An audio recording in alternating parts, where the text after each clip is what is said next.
Tuombe. Mungu wetu na Baba yetu, tunakushukuru tena, ni wakati mwingine na saa nyingine Bwana. Mioyo yetu ina kiu na shauku kusogea mbele zako, kusikia yale ambayo Mungu umeandaa kutoka kwenye kinywa cha mtumishi wako. Nasi tuko tayari Bwana kusikia kutoka kwako Bwana, katika zile kweli zote ambazo anaenda kusema mahali hapa Bwana. Tusaidie Mungu kuishi katika hizo kweli, tusaidie Mungu kuzitendea kazi. Asante Bwana Yesu, mpake mafuta mtumwa wako Bwana kwa ajili ya kazi yako. Asante kwa ajili ya wakati huu Bwana, na mkabidhi mikononi mwako. Tawala mahali hapa, tembea Mfalme, ni katika jina la Yesu nikiomba na kuamini, amen. Karibu.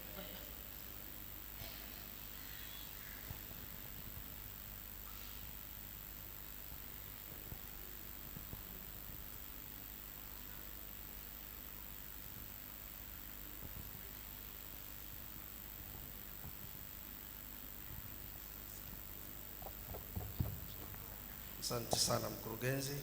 Watu wa Mungu, Bwana Yesu asifiwe. Na wasalimu kwa jina la Bwana Yesu jioni ya leo. Asanteni sana kwa kunipa muda wa kutosha ili pia tumalize mapema kwa ajili ya kuacha maandalizi ya sikukuu ya watoto. Nikuombe tuende moja kwa moja. Asante pia kwa kuniombea mkurugenzi. Tuende moja kwa moja kwenye mfululizo wa masomo yetu. Tunajifunza juu ya malezi bora ya watoto wa kizazi kipya. Muda wetu uko limited kiasi kikubwa, tunaweza tukalazimika kutafuta wakati mwingine kumalizia somo. Lakini jana tulianza lile wazo la pili kubwa la msingi kwamba jinsi malezi ya aina hii yanavyofanyika, na tuliona kuna wahusika watatu. Mhusika wa kwanza ni nani? Mzazi au mlezi. Mhusika wa pili nani? Roho Mtakatifu. Na mhusika wa tatu ni nani? Mtoto mwenyewe. Na katika lile la kwanza la mhusika wa kwanza tulijifunza ukweli wa kwamba mzazi mlezi yeye ni mpanzi, sasa na mwinjilisti, sasa na mhubiri yoyote anayefanya kazi ya kupeleka neno la Mungu. Na yeye anapanda mbegu ya njema ya neno la Mungu kwenye moyo wa mtoto kwa njia ya kunena, na anaitilia maji kwa njia ya kunena tena na tena na tena. Lakini pia anajifunza kwa njia ya maisha yake, anapanda ile mbegu kwa njia ya maisha yake au mfano wa maisha yake kule nyumbani. Tulijifunza ukweli wa kwamba mtoto hujifunza kwa kutazama, na hakuna kigumu kwa mtoto kujifunza ikiwa anasikia na kuona. Kwa kweli tunajifunza ukweli huu, sikuutaja jana lakini niutaje sasa. Kwa kadiri mtoto anavyohusisha milango mingi zaidi ya maarifa kwenye kujifunza, ndivyo inavyokuwa rahisi zaidi yeye kuelewa. Yaani ajifunze kwa kusikia, ajifunze kwa kufanya nini pia? Kwa kuona. Na tulitaja hili kwamba mtoto ameumbwa na uwezo wa kujifunza. Ndio maana akizaliwa tu anafanya mawasiliano ya kuhitaji attention. Iko pale kwa makusudi aliye. Na inatufundisha ya kwamba na hii ni kweli kwa mtoto yeyote mwenye afya timamu wa kawaida. Asipolia tunasema kuna tatizo, si ndio? Mtoto akizaliwa alafu hakulia kuna tatizo. Mtoto mwenye afya timamu akizaliwa tu analia, imeumbwa kwa makusudi ili kuvuta usikivu wa watu wazima kwamba ni mama yake, ni wakunga, ni wa uzalishaji, kwamba kuna kiumbe hapa mdogo anahitaji uangalizi, attention. Na ukimpa uangalizi anafahamu, pamoja na kwamba ndio amezaliwa siku ile ile, anajua kwamba hapa nimependwa, hapa nimejaliwa, nimetunzwa, niko salama, kwa hiyo ananyamaza. Na baada ya muda mfupi, sio tu ile, na unajua unapomgusa, unapompenda, unapomwonyesha mapenzi, hisia ya mguso wa upendo unahusika. Na wazazi bila kujua huwa wanaongea na mtoto, japokuwa nafikiri kichwani haelewi, lakini maneno yana nguvu ya kupeleka kitu hata kama yenyewe hayaeleweki kichwani. Yaani unapombeleza mtoto na maneno mazuri, ijapokuwa mtoto amezaliwa haelewi kichwani maana yake, lakini nguvu ya maneno ina minister, inahudumia upendo kwa mtoto. Bwana Yesu apewe sifa nyingi. Na baadaye anaanza kuemploy, anaanza kutumia mlango wa kunusa, kiasi ambacho anaweza kujua harufu ya nani? Ya mama yake. Anajua sauti ya mama yake, anajua harufu ya mama yake. Na kwa kadri mnavyoendelea sasa, anaanza na kusikia maneno mnayosema, anawatazama midomoni mnavyoumba maneno, na yeye anafuatilia. Huwa hakuna darasa la kufundisha mtoto lugha, hakuna shule wala tuition ya kusema tukamfundisha mtoto watoto lugha, lakini wanaelewa hata kama lugha ni ngumu kiasi gani. Hii inakuambia kwamba mtoto ameumbwa na uwezo wa kujifunza. Nani amemuumba nao? Niambieni kanisa, nani amemuumba nao? Basi kama Mungu amemuumba na uwezo wa kujifunza, usifikiri kwamba amemuumba kujua mambo ya dunia hii tu. Amemuumba pia kumjua yeye. Ana uwezo wa kumjua nani? Mungu.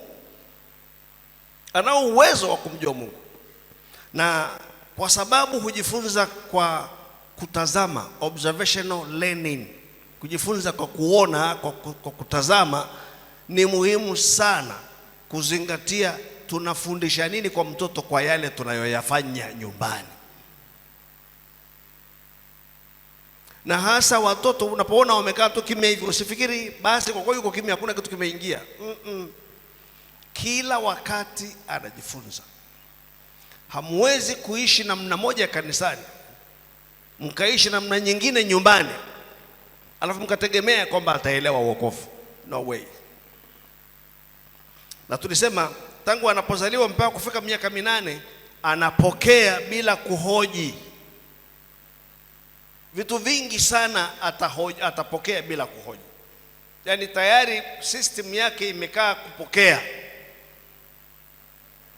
Anapozidi kukua, uwezo wa kuhoji na unatofautiana. Si lazima ifike 8, mwingine anafika mapema zaidi. Maana watoto wanatofautiana na vipaji vyao, na kwa jinsi gani wanakuwa exposed, wanakutana na mambo kwa wingi, yaka challenge akili yake ikapevuka haraka. Lakini hatua ya kwanza la msingi kufahamu anapokea. Sasa ni nini anapokea? Ni wakati wa kusema maneno ya Mungu. Tengeni siku hata moja tu. Wakati wote mnapata nafasi ya kujifunza maandiko kwa neno na kwa kusema. Na kama nilivyosema, tuna muda wa kusoma sasa hivi Tito sura ya 2 mstari wa 1 mpaka wa 12. Nenda kasome nyumbani. Utaona Mungu anasisitiza, Roho Mtakatifu anasisitiza kwa kalamu ya Paulo ya kwamba wazee wawe na kiasi, wastahivu, vijana wawe na kiasi wa namna hii, hata watumishi nyumbani wasiwe waibaji, wasiwe wenye kujibu, wake wawatie waume zao. Alafu anaeleza ni kwa nini hayo yote. Ni ili kuyapamba mafundisho ya Mungu. Kwa lugha nyingine, kuyathibitisha ili wanaosikia huko duniani. Pale kwenye Tito context ni dunia. Walio nje wanapotazama maisha yenu mnavyoishi kwenye nyumba, kwenye ndoa, kwenye nyinyi na watoto wenu na wafanyakazi wa nyumbani, popote pale, waseme kweli wanachotuambia kwa kinywa ni kweli. Mnayapamba mafundisho na mahubiri. Hivi ni kweli pia kwa mtoto. Katika research ambayo nilikuwa nafanya, moja ya eneo ambalo niliangalia ni pamoja na vijana kuanzia wanapokuwa watoto, wanapoanza kuchipukia kutoka kwenye utoto kuingia umri wa ujuzi wa mema na mabaya, ule umri wa kufanya uchaguzi kuanzia miaka 9 mpaka 11. Ndipo sasa wanahama kwenye kupokea tu, wanaanza kufikiri sana. Wanaanza kupima tunachoambiwa ni kweli. Na kwa sababu utafiti ule unaonyesha, kwa sababu wanaenda shule, yani wanaanza kwenda kwenye madarasa makubwa zaidi kuliko walikotoka, wanaanza kupata elimu nyingine tofauti na wanayosikia nyumbani. Wanaona havioani. Hii tunayoipata shule na ile ya kanisani, mbona kuna tatizo? Kuna kosekana link, kiunganishi. Wanachokitarajia ni kiunganishi, na viunganishi, yani kuwaunganishia ile waliojifunza kwa wazazi madarasani kama huku ya rohoni, na ile wanaojifunza nyumbani mashuleni. Hata kama wakikutana elimu potofu namna gani huko mashuleni, wakikutana na Darwin kwa mfano, anayesema kwamba mwanadamu evolve kutoka kwenye kiumbe fulani mpaka akafika hapa, ambayo inakanusha kwamba hatukuumbwa, yani kwa lugha nyingine Mungu hayupo. Ana reconcile vipi haya mawazo mawili? Vitu viwili vinavyohitajika. Cha kwanza ni tabia isiyobadilika inayofanana na maneno ya Mungu kwa wazazi na watu wengine. Yani anaona tunachokisema ndicho tunachofanya nini? Tunachokiishi. Ile inawafanya waone hapa hiki kitu ni kweli. Anaona hata baba akimkosea anaweza akamwambia kabisa, mwanangu, baba hapa amekosea, hapa sio hivyo, ni hivi, msamehe baba yako. Akaona wanaoishi wawili, baba na mama, wao sio malaika, wanaweza kukosea, lakini anaona mwenzake anavyojinyenyekesha kwa mwenzake na kusema, hapa mke wangu nilikosea, niwie radhi, hapa mume wangu nilikosea. Anaona mke akimtii mumewe, akidemonstrate kilichoandikwa kwenye Biblia. Hiyo ni kitu kimoja kikubwa sana, na niwaambie, kukosekana kwa hiyo imewapoteza vijana wengi, kwa sababu wanasema wanapoona maisha halisi sio yale yanayosemwa, wanasema wokovu pia sio halisi. Wanafikiri wokovu ni kitu cha kanisani, sio hasa kwenye maisha. Kwa hiyo na siku zote maneno na matendo yakitofautiana, yatakayoaminika ni nini?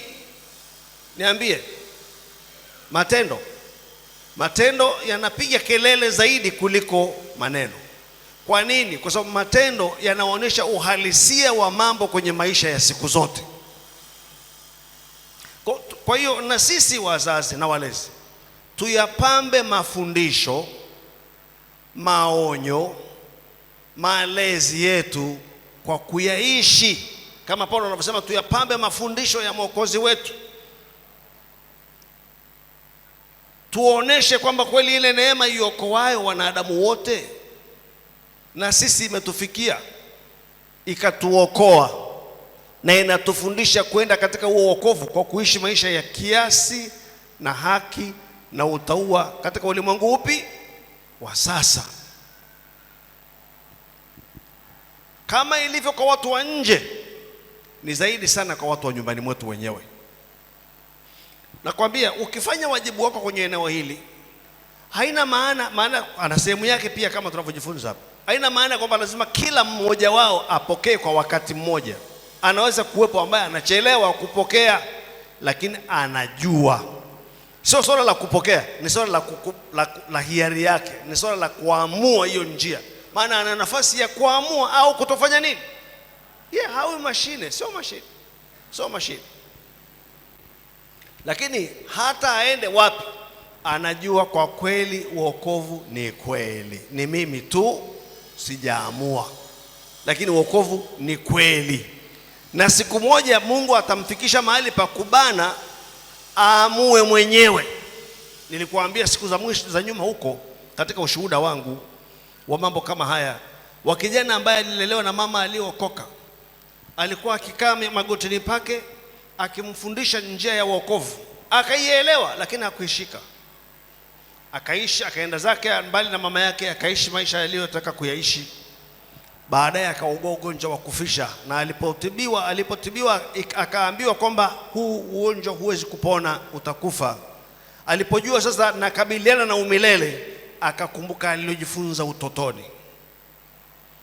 Akawaambia watu naenda kwa mama yangu. Wakamwambia namna hii hutafika. Akasema never mind, nitakwenda. Akapanda treni akaenda kwa mama yake aliyemwacha miaka mingi. Alipofika nyumbani kwa mama yake, salamu yake ilikuwa mama. Anakumbuka kwenye kichwa chake alikuwa anakaa kwenye kiti kile pale, ananipa maonyo, ananielekeza njia ya wokovu. Mama, kaa kwenye kile kitu ulichokuwa nakaa. Ni mtu mzima sasa, lakini akili yake inarudi kama alivyokuwa mtoto, anakumbuka alivyoambiwa. Akakaa kwenye kile kiti, akaja miguuni mwa mama yake, akamueleza mama yake alivyo tayari kuokoka sasa. Mama yake akafurahi, akamuelekeza kwenye wokovu, akaokoka. Na wiki ile ile, siku chache tu baadaye akafariki. Ni nini kinatokea katika mazingira kama yale? Malezi yalikuwa kamili, hiari ya mtoto ndio iliyopungua. Tuko pamoja? Halo? Hiyo ni linki ya kwanza inayolinki ukweli wa Mungu na uhalisia, maisha ya ushuhuda. La pili ni mtoto kukutana na Mungu mwenyewe. Sizungumzii ile swala la kuangazwa, hilo lina mahali pake, nitalizungumzia. Nazungumza swala la mtoto kuona Mungu kuingilia kati kwenye mambo ya, sio lazima yawe kwake, lakini machoni pake, kwenye ufahamu wake. Mmoja wa watoto hapa aliniambia,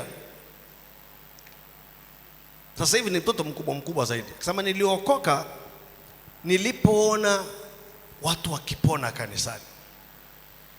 Hiyo iko ulimwenguni mote, wanapoona hii inaitwa Mungu kuingilia kati kwenye maisha iliyo wazi. Kaona kabisa huyu alikuwa ni kiwete, ametembea. Huyu alikuwa na mapepo yamemtoka. Huyu alikuwa anasema kumbe Mungu ni halisi. Na ndio maana ya miujiza hiyo, ndio maana moja wapo ya miujiza hii. Sasa hiyo ina maana gani? Tunapowalea watoto nyumbani, kanisani, lengo letu moja ni kuwakaribisha, ni kuwaleta karibu na Mungu na kudemonstrate imani katika Mungu. Wamuone huyo Mungu wa Matendo ya Mitume, wamuone. Ni vizuri hata nyumbani kunapokuwa na mahitaji na changamoto, tunamwamini Mungu, tunamuomba Mungu, na mtoto anaona Mungu anajibu. Ile divine encounter, kule Mungu yeye kukutana na huyo Mungu, kunamuondolea mashaka, anajua hiki kitu ni kweli. Tuko pamoja watakatifu? Lakini niseme jambo moja la msingi kwa habari ya hilo kabla ya kuondoka hapo, kabla ya kuingia kwa muhusika wa pili. Swala la mtoto kutafakari, kufanya tafakari binafsi yeye mwenyewe. Na hili si la mtoto tu, hata mtu mzima. Naomba niseme hii principle muhimu sana. Mtu hawezi kuokoka asipokuwa na aina hii ya tafakari. Yaani mahali ambapo yeye mwenyewe anaingia moyoni mwake, anakufikiri kwa habari ya hatima yake, kwa habari ya njia zake, kwa habari ya kweli kujihakikishia kwamba yuko salama rohoni. Yaani anafungia nje kelele zote, anatafakari mwenyewe. Mtu asipofika hapo, wa umri woyote, hawezi kuokoka. Nikupe maandiko mawili. Niombe Edna unisomee Ezekiel sura ya 18 mstari wa 27 na 28. Na mchungaji Shila utatusomea Luka sura ya 18, sura ya 15 mstari wa 20. Just a minute. Ngoja hii ya Luka hii nipe muda. Jiandae na hiyo Ezekiel 18 27 mpaka 28. Hii ya Luka ngoja nikupe vizuri ilo andiko hapa. Ni mstari wa 28, ni mstari wa Luka 15 mstari wa 17 na 18. Luka 15 mstari wa 17 na 18. Lakini tuanze na Ezekiel. Ezekiel sura 18 mstari wa 27 na 28. Tena mtu mwovu atakapogairi na kuacha uovu wake alioutenda na kutenda yaliyo halali na haki, ataponya roho yake, nayo itakuwa hai, kwa sababu atafakari na kugairi na kuyaacha makosa yake yote aliyoyatenda. Hakika ataishi hata kufa. Kwa sababu afanya nini? Atafakari. Kwa sababu afanya nini? Atafakari. Yaani huyu ni mtu muovu, amesikia maonyo. Hiyo sura ya 18 inazungumza habari za jinsi Mungu anavyomtuma mtu mahali, akimuonya huyo mtu, akitubu amepona, asipomuonya basi aliyetumwa atadaiwa. Na sura ya 33 pia inazungumza jambo hilo Ezekiel. Lakini hapa anatuonesha process ambayo mtu hugeuka kwayo kabla ya kuamua kughairi. Kughairi ni neno lingine linalomaanisha kutubu, kugeuka, kubadili nia. Kughairi huanza hapa, huanza moyoni, na hapa unageuka kutoka kwenye mwenendo fulani unaendea mwenendo mwingine. Lakini kwa nini anageuka? Anatafakari. Anafanya nini? Anafanya nini? Mtu haokoki asipofikia hatua ya kufikiri. Unajua, anapofikiri akatafakari, anampa yule muhusika mwingine wa pili, Roho Mtakatifu, nafasi ya kumwangaza. Ndivyo alivyofanya mwana mpotevu kwenye Luka sura ya 15. Tusomea pale Luka 15 mstari wa 17 na 18. Alipozingatia moyoni mwake, alisema, ni watumishi wangapi wa baba yangu wanaokula chakula na kusaza, na mimi hapa ninakufa kwa njaa. Nitaondoka, nitakwenda kwa baba yangu na kumwambia, Baba, nimekosa juu ya mbingu na mbele yako. Ni lini alisema nitaondoka? Alipozingatia moyoni mwake. Ile neno alipozingatia, maana yake alifikiri, akawa makini, akapiga hesabu, akasema, mimi hapa ninakufa kwa njaa. Kwa baba yangu ni watumishi, sio wana, watumishi wangapi wanakula na kusaza. Basi nitaenda nimwambie, mimi nimekosa mbele ya mbingu na mbele zako, sistahili kuita mwana wako nifanye mmoja wa watumishi wako. Anajua watumishi, kuwa mtumishi tu kwa baba yake kuna mtosha kula na kufanya nini? Na kunywa na kusaza. Lakini ninachotaka uone hapa ni kuzingatia moyoni. Watu wengi hawaokoki kwa sababu hawazingatii, au wanapozingatia kwa maana ya kutafakari, hawafanyii maamuzi yale wanayoyatafakari. Ndio hao kama wale niliokuambia wanaosema mimi mpaka nitakapoona nimekufa na karibia kufa ndio nitubu. Yaani yeye huyo ni kama wale Ephraim walioshikamana na sanamu zao. Anapenda dhambi zake, anajua kweli nitaokoka, lakini kiokoka nitaacha hivi na hivi, na navipenda, napenda njia hii. Lakini ninachosema ni kwamba lazima atafakari.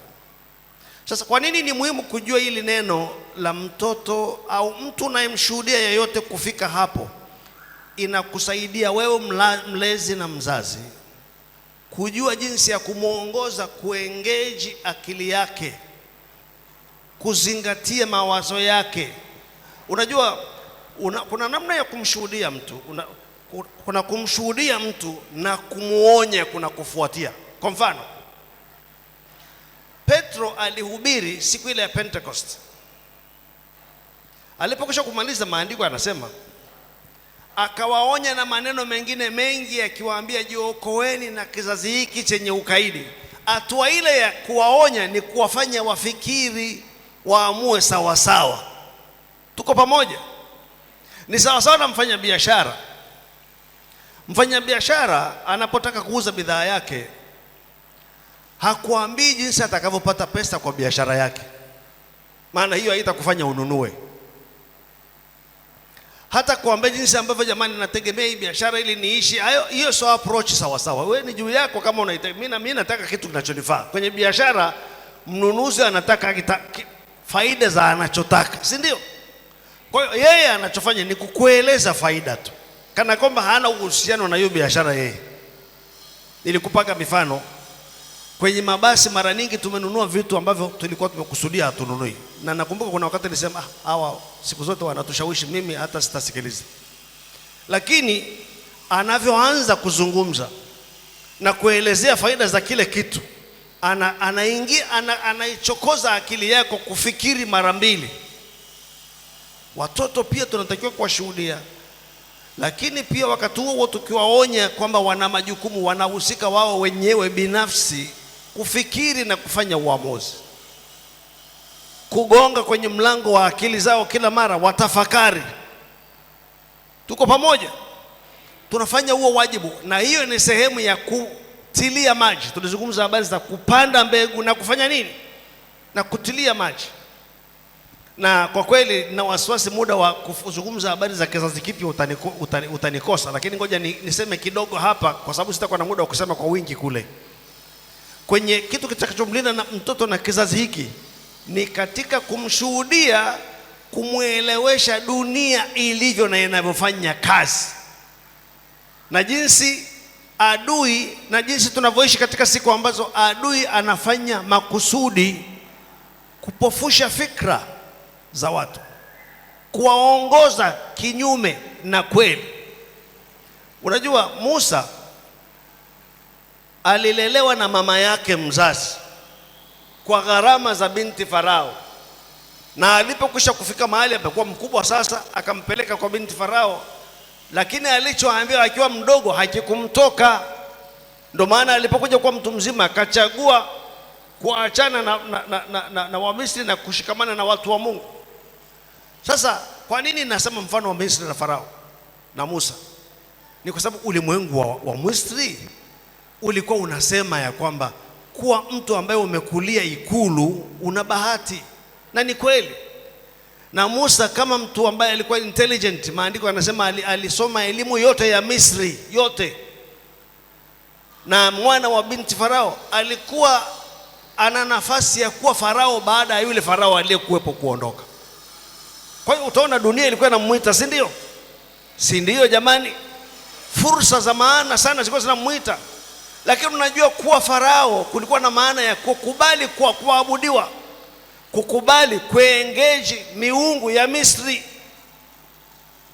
Sasa mama yake alishamfundisha ya kwamba hii yote unayoiona na fahari yake ni mtego, na lengo la kutega roho yako. Zingatia haya yaangalie hivyo hivyo. Wewe utakapofika mahali pa kuamua, mgeukie Mungu.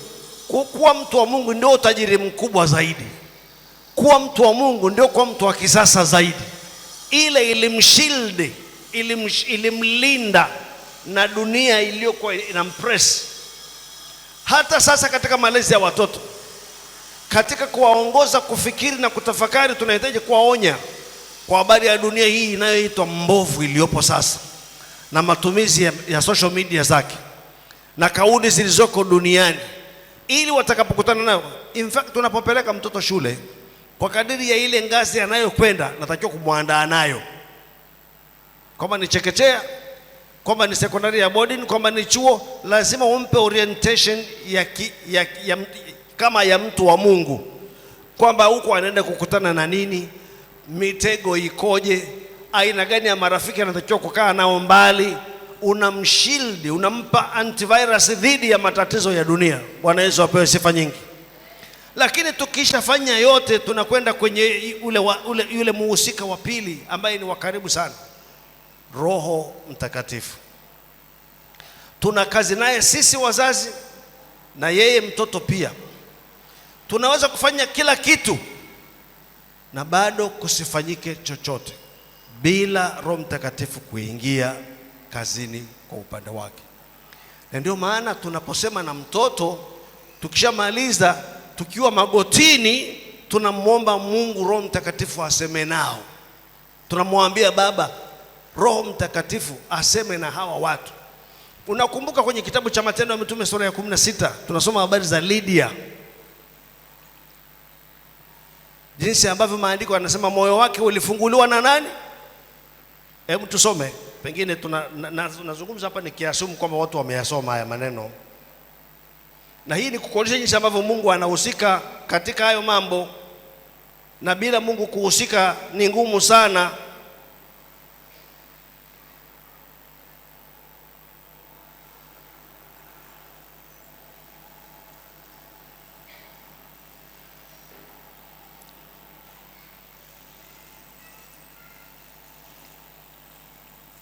mstari wa kwanza. Hebu tusomee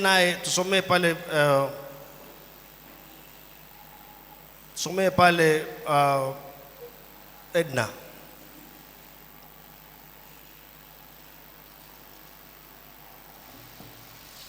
Ngoja kidogo.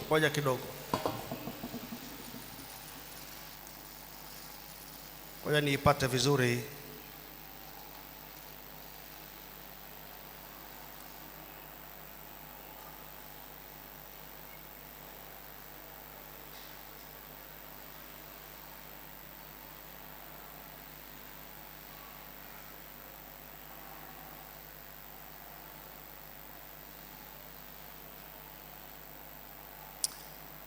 Nitaipata baadaye, lakini sasa nifungulie Edna katika kitabu cha Injili ya Yohana, Injili ya Yohana sura ya 16 mstari wa 17, mstari wa 7 mpaka 11.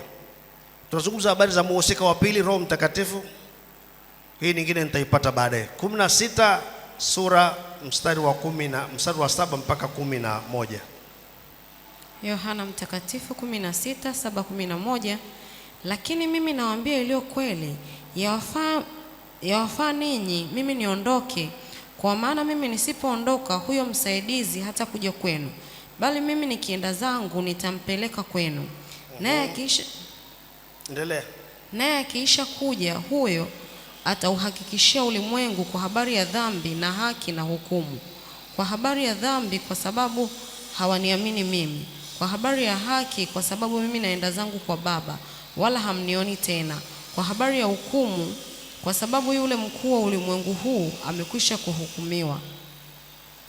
Nani anaushuhudia ulimwengu kwa habari ya haki, dhambi na hukumu?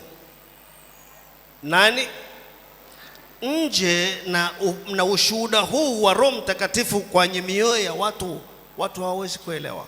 Ndio maana kuokoka kunaitwa kutiwa nuru. Lazima kutokee kwanza kutiwa nuru, yaani nuru imwangaze mtu, ndipo apate kufanya maamuzi. Katika Warumi, tusomee tena Ibrania sura ya 6 mstari wa 4 na sura ya 10 mstari wa 32. Edna na mama mchungaji Shilo, tusomea wa Korinto wa pili sura ya 4 mstari wa 3 mpaka wa 6. Ibrania 6:4 andiko la kwanza, la pili Ibrania ile sura ya 10 mstari wa 32, na andiko la 3 wa Korinto wa pili sura ya wa Korinto wa pili sura ya 4 mstari wa 3 mpaka wa 6. Waraka kwa Ibrania sura ya 6 mstari wa 4. Kwa maana hao waliokwisha kupewa nuru na kukionja kipawa cha mbinguni na kufanywa washirika wa Roho Mtakatifu. Waliokwisha, angalia sifa zinazonenwa pale. Sifa ya kwanza ni nini? Waliokwisha kutiwa nuru. Anazungumza sifa za watu ambao wakitenda dhambi ya kumkana mwana wa Mungu Yesu, basi hawawezi wakisha kuwa na hizo sifa hawawezi tena kufanywa upya hata wakatubu. Lakini sifa ya kwanza katika hiyo ni kutiwa nuru. Kuna kutiwa nuru mara mbili. Moja ni kabla mtu hajaokoka, anaangazwa kujua amepotoka na nini uzito wa kupotoka na njia ya kutoka huko ni ipi. Hiyo inaingia katika mchakato ule wa kufikiri, wa kutafakari.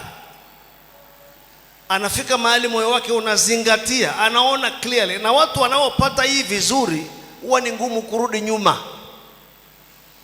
Tuko pamoja? Lakini kuna kutiwa nuru mara ya pili ili uweze kumjua Kristo. Anasema macho ya mioyo yenu yatiwe nuru, hiyo baada ya kuokoka. Lakini hii inasema ile ya kwanza, sura ya 10 pia inazungumza hivyo hivyo. Waebrania sura ya 10 mstari wa 32. Lakini zikumbukeni siku za kwanza ambazo mlipokwisha kutiwa nuru, mlistahimili mashindano makubwa ya maumivu. Mlipokwisha, manake kwanza walitiwa nuru wakaokoka, alafu kukafata upinzani. Tuko pamoja? Tusomea wa Korinto wanasemaje? Lakini Wakorintho wa pili 4 mstari wa 3 hadi wa 6. Lakini ikiwa injili yetu imesitirika. Na wakati huo Edna, naomba nitafutie Matendo 16 mstari wa 14, ile ambayo nilikuwa nalitaka. Lakini ikiwa injili yetu imesitirika kwa hao wanaopotea, ambao ndani yao Mungu wa dunia hii amepofusha fikra zao wasioamini, isiwazukie nuru ya injili ya utukufu wake Kristo aliye sura yake Mungu. Isiwazukie nini? Nuru. Amepofusha nini? Kanisa, naomba tuwe pamoja hapa. Amepofusha nini? Fikra. Kumbe fikra zina macho, mawazo yana macho. Amepofusha fikra isiwazukie nuru ya injili. Ndugu zangu, hiyo nuru isipomfikilia mtu hawezi kuokoka. Ndio maana Yesu alisema hawezi mtu kuja kwangu asipovutwa na Baba yangu. Na hiyo nuru wewe ndio unayo, si ndio? Wewe mlezi, si ndio wewe unayo? Hapana, wewe huna. Unaweza kusema maneno ya Mungu, lakini kupenya mpaka moyoni, Roho Mtakatifu lazima ufungue huo ufahamu. Unakumbuka hata wanafunzi, maandiko yanasema kwenye kitabu cha Luka sura 24, akawafunulia akili zao wapate kuelewa na maandiko.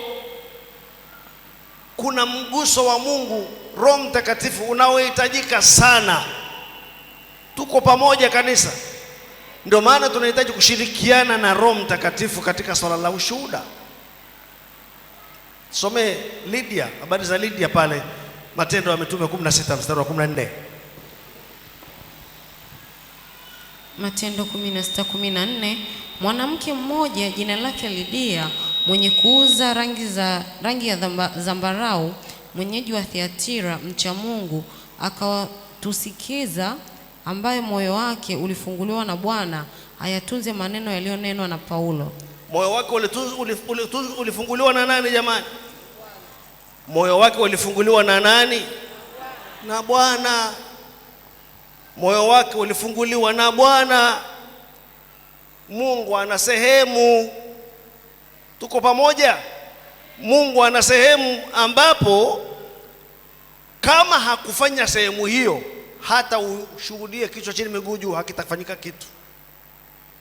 Ni kitu cha ajabu sana. Wokovu umetajwa kwamba ni ufunuo. Unakumbuka Yesu alisema kwenye Injili ya Yohana sura ya 11 pale, anasema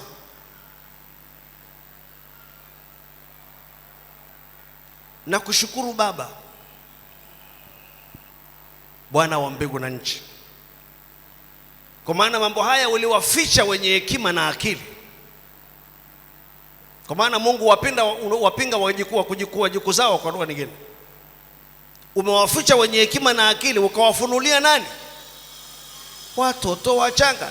Na nakwambia kweli, sio watoto hawa tu, hata watu wazima ambao wamejinyenyekesha kwa kama vitoto, ndio tafsiri yake, wanapata ufunuo huo. Lakini na apply hawa pia, simplicity ya watoto hawa. Ndio maana nasema umri wao ni mahali pazuri sana wao kufunguka na kusikia. Wewe washuhudie watu walivyookoka. Ukimuuliza mtu aliokokaje, utaona kuna mahali alifika, roho yake kaona. Hakujua kama Mungu amemwangaza, lakini akili ilitiwa nuru, akaona kitu ambacho alikuwa haoni, akaona kitu ambacho alikuwa haelewi. Mwanamke huyu Lydia, moyo wake ulifunguliwa na Bwana. Kwa hiyo na hapa ndipo Roho Mtakatifu anapohusika. Sio yeye pasipo ushahidi wetu wa neno la Mungu. Maana sisi tunapoenda kushuhudia, sisi ni wapanzi. Tunachopanda ni neno la Mungu. Kinachopelekwa kwao watoto au yeyote tunayemshuhudia ni jambo la kutoka mbinguni, sio jambo letu. Ni neno litokalo kwenye kinywa cha Mungu, ni roho. Yesu alisema maneno hayo ninayowaambia ni roho, tena ni uzima. Usifikiri ni mchezo kuwakilisha injili hasa. Unajua sisi tunapeleka injili, maandiko yanasema tumeaminiwa uwakili, tumewekewa amana ya injili, tumepewa ujumbe wa Mungu kwa watunzaji wake, na wenye wa kuupeleka kwa watu. Ndio maana jukumu la kuwa mshuhudiaji, jukumu la kupeleka injili kwa watu sio la mchezo. Lakini hilo neno tunalolipeleka kwa kweli tunalisema kwa vinywa, anayelifikisha moyoni ni Roho Mtakatifu. Anayempa mtu mwanga wa akili na moyo wake ukapokea ni Roho Mtakatifu. Kwa hiyo sisi wazazi tufanye nini? Tusiache kuhusisha magoti kwenye kile kinywa kinafanya. Sema amen. Tusiache kuwaombea kwa habari ya kile tunachoenda kuwaambia na kwa habari ya kile ambacho tuliwaambia na jana na juzi, ili Mungu afungue mioyo yao. Ukisoma kitabu cha Matendo ya Mitume, maandiko yanasema Mungu amewafungulia mataifa mlango wa imani. Kwa maneno mengine, sisi wa mataifa, yani sisi ambao sio Waisraeli, tunahubiriwa, tunaokoka, huko Waisraeli wakihubiriwa na kupata ugumu sana. Na Paulo anasema sio wengi miongoni mwenu walioitwa wenye hekima. Waliofanya nini? Kuokoka ni kuitwa.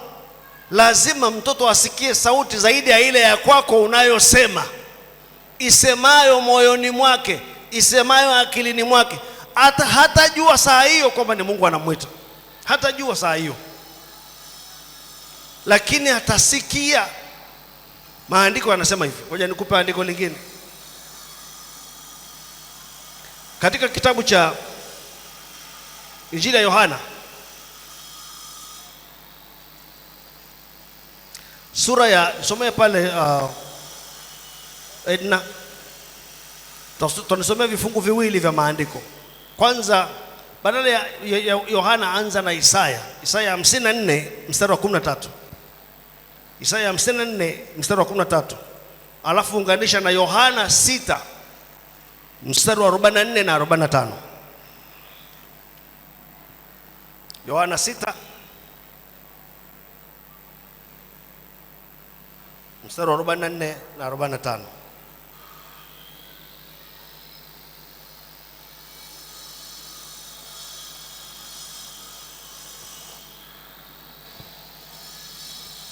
Isaya 54 mstari wa 13, na watoto wako wote watafundishwa na Bwana, na amani ya watoto wako itakuwa nyingi. Na watoto wako wote watafanya nini? Kwa sababu kweli azungumzie habari za watoto tu kama watoto.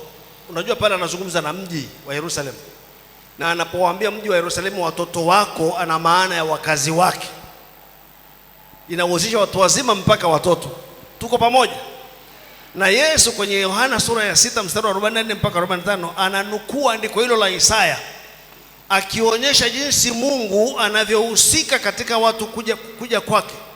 Isaya anasema watafundishwa na nani? Na Bwana. Nauliza, na nani? Na Bwana. Sasa soma Isaya, soma Yohana 6:44-45. Hakuna mtu awezaye kuja kwangu asipovutwa na Baba aliyenipeleka, nami nitamfufua siku ya mwisho. Imeandikwa katika manabii, na wote watakuwa wamefundishwa na Mungu. Basi kila aliyesikia na kujifunza kwa Baba huja kwangu. Angalia, Yesu ananukuu Isaya pale. Kwanza anasema hakuna awezaye kuja kwangu isipokuwa amefanya nini? Maneno mazito haya. Hakuna awezaye kuja kwa Yesu isipokuwa amefanya nini? Amevutwa na Bwana. Alafu anathibitisha hilo analosema kwa andiko la Isaya. Imeandikwa hebu soma tena ule mstari, nasema imeandikwaje katika manabii? Imeandikwa katika manabii, na wote watakuwa wamefundishwa na Mungu. Na wote watakuwa wamefundishwa na Mungu. Alafu anasema basi kila aliyesikia na kujifunza kwa Baba huja kwangu.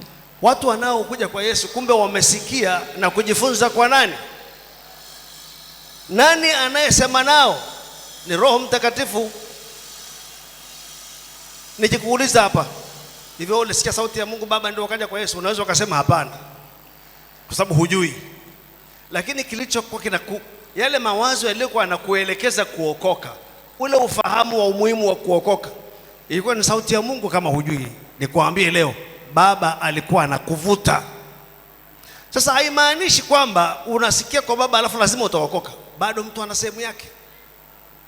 Tuko pamoja? Unajua pale Yerusalemu maandiko yanasema waliposikia haya wakachomwa mioyo yao. Unaweza ukachomwa mioyo ukamwelekea Mungu, ukachomwa moyo ukakataa, ukafanya moyo kwa mgumu. Ndio maana anasema na mtoto ni muhusika wa tatu. Lakini nataka tulione sisi wazazi zaidi, ili tujifunze kushirikiana na huyo Mungu juu ya mtoto. Sisi tuendelee kufanya wajibu wetu, tupande mbegu, tutulie nini? Tutilie maji, kwa kusema tena na kwa kuishi sawa sawa. Ndio wajibu wetu. Unaofuata magotini, Bwana sema na mtoto huyu, Bwana mguse akili yake apate kuelewa. Maana imeandikwa na wote watakuwa wamefundishwa na Bwana. Lazima afundishwe na Bwana. Mimi ni chombo tu, wewe mzazi ni chombo tu, lakini sauti ya Mungu lazima mfikirie. Na baada ya hapo yeye mwenyewe sasa atafanya maamuzi. Na ndio maana aliyeshuhudiwa sana, aliyeombewa sana, akikataa kuokoka, hukumu yake ni kubwa sana. Na ninyi watoto ambao mko kwenye familia za watu ambao wameokoka, mnasikia maneno ya Mungu, mnakuja kanisani, mnasikia maneno ya Mungu, mnaona maisha ya watu waliookoka. Ukiamua tofauti, una hukumu kubwa kuliko wale watoto ambao hawakusikia. Lakini malize hili kwa kuzungumza habari za huyu mtu wa tatu, mtoto mwenyewe, ambayo pia inamuhusu mtu mwenyewe, mtu mwingine yeyote anayeshuhudia. Nikukumbushe Wakorintho, nisomee mama mchungaji Shira sura ya Wakorintho wa kwanza sura ya 3 mstari wa 9. Wakorintho sura ya 3 mstari wa 9. Wakorintho wa kwanza.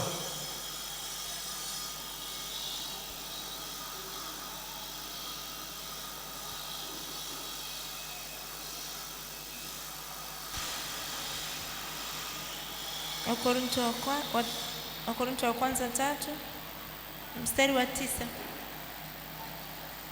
Maana sisi tu wafanyakazi pamoja na Mungu, ninyi ni shamba la Mungu, ni jengo la Mungu. Sisi tu wafanyakazi pamoja na watoto na Mungu. Yaani hii ni watumishi wote, kuanzia wazazi, walezi, wachungaji, walimu hawa. Sisi tunatenda kazi na Mungu. Ndio maana sisi tuna nafasi yetu na Mungu anafanya nini? Ana nafasi yake. Lakini muhusika ameitwa shamba la Mungu. Kuna vitu viwili, kuna metaphor mbili zimetumika, shamba na jengo. Sisi twende na shamba, kwa sababu jengo ni kwa wale ambao wamekwisha kuokoka tayari, tunawajenga.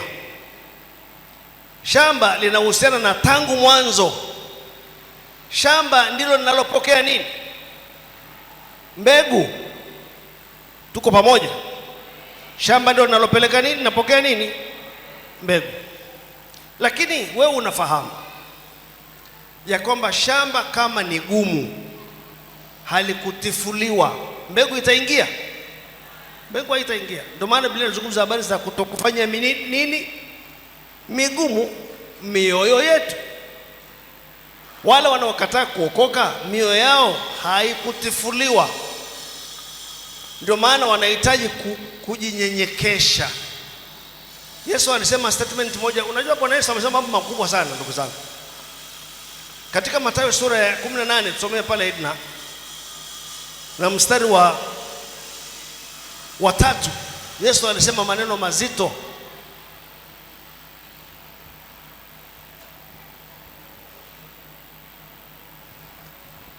Mathayo mtakatifu 18:3 akasema, amin nawaambia, msipoongoka na kuwa kama vitoto, hamtaingia kamwe katika ufalme wa mbinguni. Msipoongoka na kuwa kama vitoto.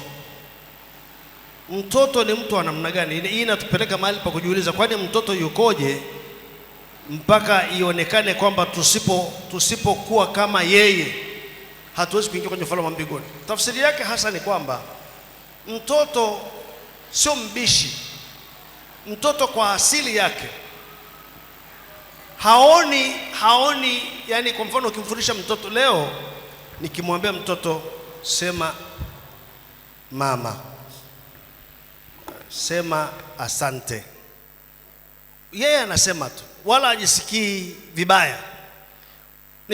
Nikimwambia hapa umekosea, hana kiburi cha kuona kwamba unamhukumu, anatafuta kujinyenyekesha tu.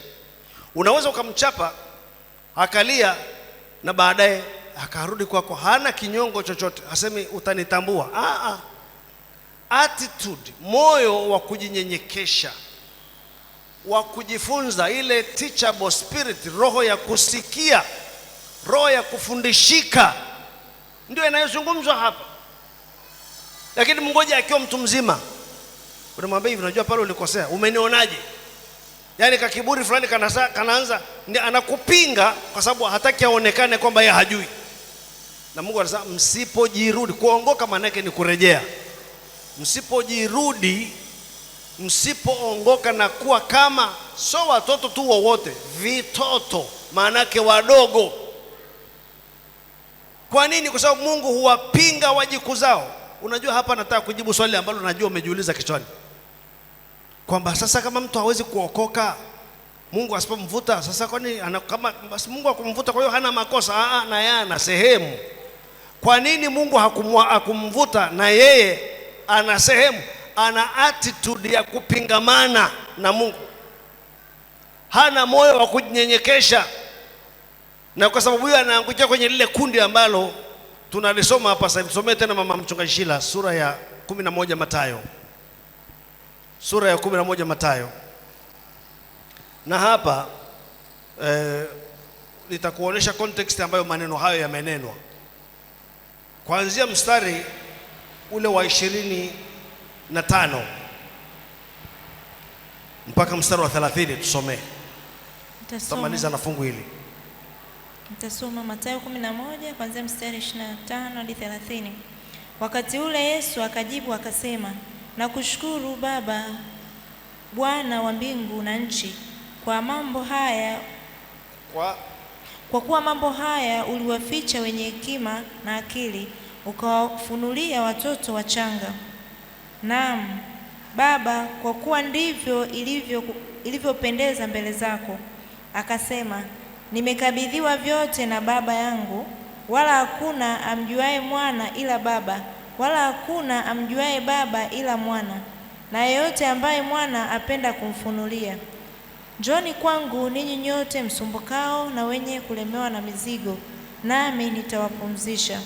Jitieni nira yangu, mjifunze kwangu, kwa kuwa mimi ni mpole na mnyenyekevu wa moyo, nanyi mtapata raha nafsini mwenu, kwa maana nira yangu ni laini na mzigo wangu ni mwepesi. Uliwaficha wenye hekima na akili. Na hakuna kitu kibaya kama kujiona wewe una hekima na akili, kwa hiyo wewe unachambua kila kitu na unahoji kila kitu mpaka kwenye unapokuja kwenye mambo ya Mungu. Sikiliza baadhi ya wanasayansi. Mwanasayansi mmoja ambaye sasa hivi hayupo duniani anaitwa Charles Feynman, ambaye ni physicist mkubwa, alikuwa sana mpaka amepewa medali ile wanayopewaga watu wakubwa duniani. Anaeleza kwa kutumia akili yake ya kifizikia jinsi isivyowezekana kukawa kuna Mungu, na ameshawishi wengi kwa usomi wake. Ana hekima na nini, yaani kisichoenea kwenye akili yake anajikataa, anaifanya akili yake kwa ndio kipimo cha kila kitu. Hajui kwamba Mungu ni mkubwa kuliko akili yake, kuliko degree zake. Na Bwana Yesu anasema anamshukuru Baba, umewaficha wenye hekima na akili. Haina maana kuwa na hekima na akili ni kitu kibaya, ila kujiona nayo na kufikiri hiyo hekima na akili ndio inaweza kuchambua na masuala ya rohoni. Injili inakuja unasema ngoja kwanza niifikirie, huwezi kufika mbali. Ila ukiongoka ya kuwa kama vitoto, maana amewafunulia watoto wachanga mambo haya, uko mahali pa kupokea Unajua haya yalinenwa katika muktadha wa, ukisoma hapo juu utaona jinsi ambavyo Bwana Yesu alikuwa anasema, anaikemea miji ile ambayo haikutubu. Miujiza mingi ilifanyika Korazini, Bethsaida, lakini miji ile haikutubu. Alafu akawaambia Kapernaumu, je, utakuzwa mpaka mbinguni? Unaona kumbe ni kiburi, si ndio? Je, utakuzwa mpaka mbinguni? Utashushwa mpaka kuzimu? Kwa kuwa miujiza iliyofanyika kwako ingalifanyika katika Sodoma, ungalikuwa mji huo hata sasa. Ni katika mazingira ya watu waliosikia wakaona miujiza na bado wakawa wanauliza, lakini kuna hata kuoji kwingine, nisikilizeni vizuri, ambako hakufanyiki kwa roho ya unyenyekevu, kunafanyika kwa roho ya kushindana na Mungu. Watu wa namna hiyo hawawezi kupata ufunuo wa Mungu. Ni wale ambao wanajirudi kama vitoto, watu ambao wako mahali pa kupokea asemayo Mungu. Hao ndio Mungu huwafunulia wakapata kuelewa. Sasa nasema hivi ili niweze kusema hivi, tuwaombee watoto wetu